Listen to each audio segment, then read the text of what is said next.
Hey there, I'm Sadie, and today I'm going to be showing you a super quick and easy tutorial on how you can add lettering to your own photographs. You can use it for thumbnails or Instagram or whatever you want. So let's get into it. Alright, so to start this off, we need to go into Procreate, and we are going to be using the iPad version. You can use Procreate Pocket if you want, but I tend to use the iPad version now, and I also am going to be using an Apple Pencil, but you don't have to do that either. So we are going to create a new canvas, and I'm going to be using the screen size for this. You can use square, but I think for the photo that I'm going to use, it's going to work better as screen size. So we're going to go up to the wrench and click insert a photo, and then you can find the photo you want from there. Okay, so this is the photo I'm going to use. I'm just going to pinch out a little bit so I have a little bit of the canvas to work with, and then go out. So this is going to be my layer 1, and you have to, this is probably one of the most important parts of this, is making a new layer. Making layers one at a time for each word is really important, so then you can move them individually, and it takes a while to get used to that, but it is incredibly important. So now I'm going to choose the color that I want to write something on. So you can hold down and find a color you want. I might do this color on my shirt. Okay, and now we're going to move in a little bit.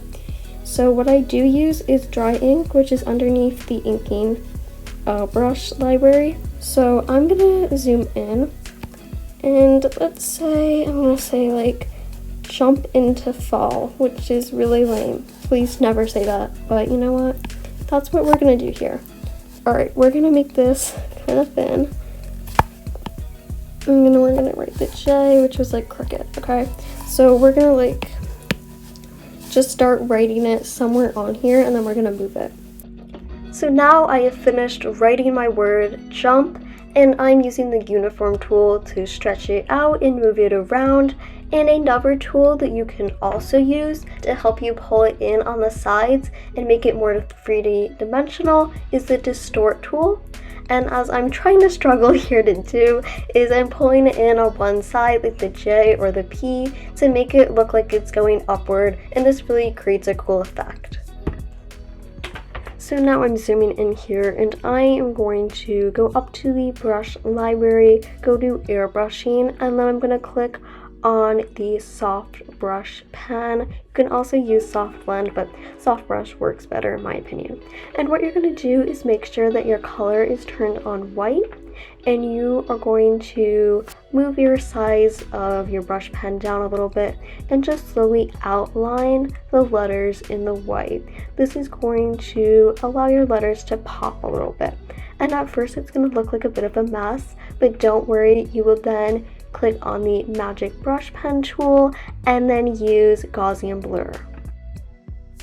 So I'm going to be doing the same process for basically all of the words. It's really not too complicated. So here I'm writing into because I'm doing jump into fall, which is very basic. I recommend never doing that.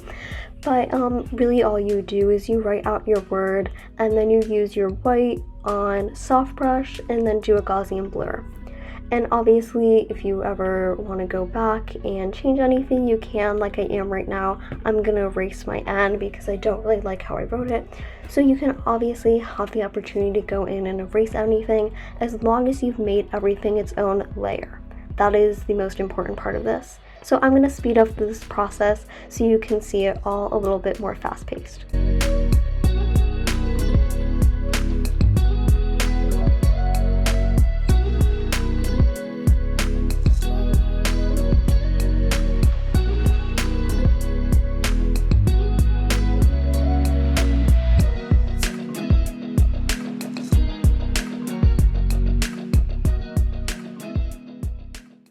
So this is the final product, and obviously it's just a sketch, but I do think it looks pretty good for just lettering.